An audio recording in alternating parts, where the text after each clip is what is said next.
News 19 और आज का मतदाता टीवी में ब्रिजमोहन सिंह जी आपका स्वागत है।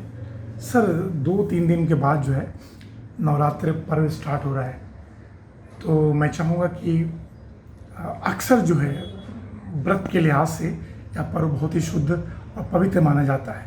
थोड़ा सा संक्षेप में जो हमारे नए दर्शक हैं कुछ विस्तार से बताएं सर।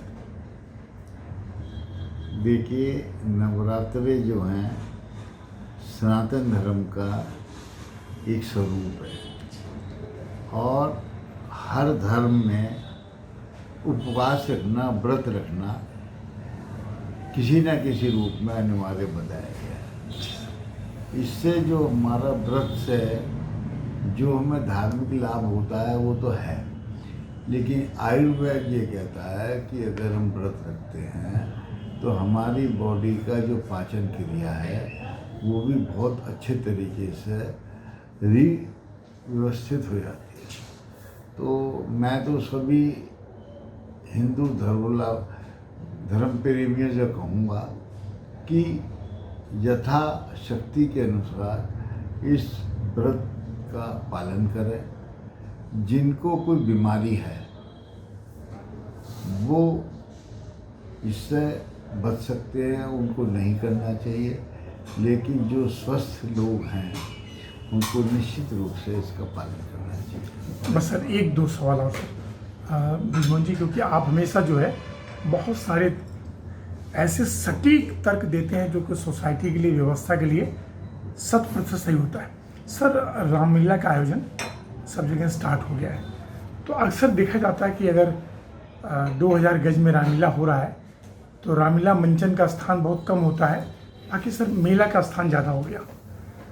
तो आगामी नई पीढ़ी को भगवान राम की चरित्र के बारे में बताने को लेकर कुछ विशेष कुछ बोलना चाहेंगे कि रामलीला मंचन में भी इसकी व्यवस्था हो कि आगामी पीढ़ी को अच्छी तरह बताई जाए। देखिए, मेरा इस विषय में मानना है कि जो रामलीला मंचन है हमें विशेष रूप से उसी पर ध्यान देना चाहिए।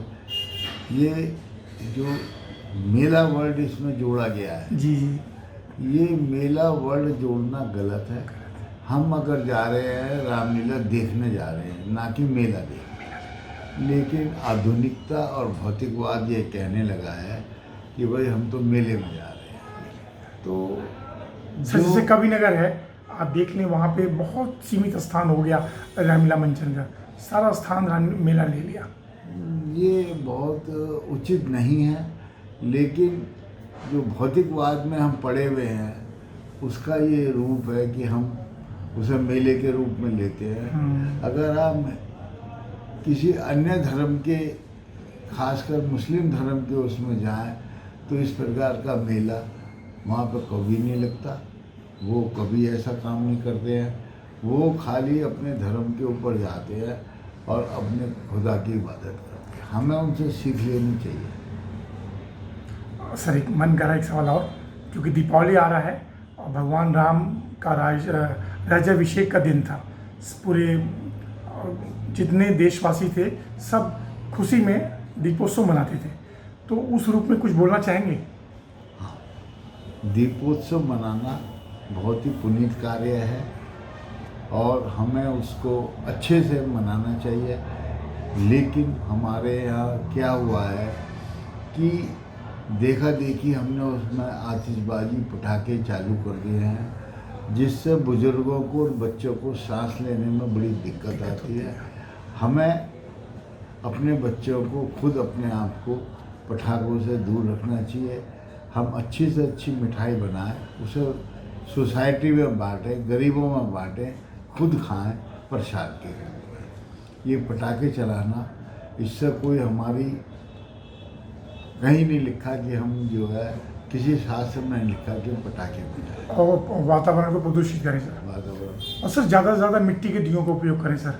बिल्कुल, मिट्टी के दिए का अगर उपयोग करते हैं तो, और उसमें घी या तेल डालते हैं, तो देखिए हमारे जो त्यौहार हैं, जो हमारे ऋषि मुनियों ने बनाए हैं, ये त्यौहार इस तरह बनाए हैं, इसलिए बनाए हैं, इनका औचित्य ये भी है कि जो पैसा है वो उसका सर्कुलेशन बढ़े। आज अगर हम मिट्टी के दिए का इस्तेमाल करते हैं तो जो मिट्टी के दिए बनाने वाला है जो कुम्हार जाति से है और जो इस व्यवहार में लगे हुए हैं उनको भी रोज़गार मिलता है और सबको रोज़गार मिले, यही हमारे त्योहारों का उद्देश्य है कि हर घर में जो है रोजी रोटी हो, खुशहाली आए। क्योंकि सर चाइना के जो बल्ब जलते हैं उससे चाइना की इकनॉमी मजबूत हो रही है और भारतीय परंपरागत जो मिट्टी के कुम्हार वगैरह हैं उनका व्यवसाय खत्म हो रहा है सर। निश्चित रूप से ये हमें चाइना की आइटम्स अपने यहाँ इस्तेमाल में नहीं लानी चाहिए। कुछ मजबूरियां हैं जो हम इलेक्ट्रॉनिक पार्ट नहीं बना पा रहे हैं। माननीय मोदी जी का विजन है कि made in India, make India, तो आने वाले समय में ये चीज़ें भी हम बना लेंगे, लेकिन तब तक हमारे को चाइना की चीज़ खरीद के चाइना को सपोर्ट नहीं करना चाहिए। सर आपको बहुत बहुत धन्यवाद। फिर किसी विषय में मिलेंगे sir. Thank you sir. Thank you. नमस्कार।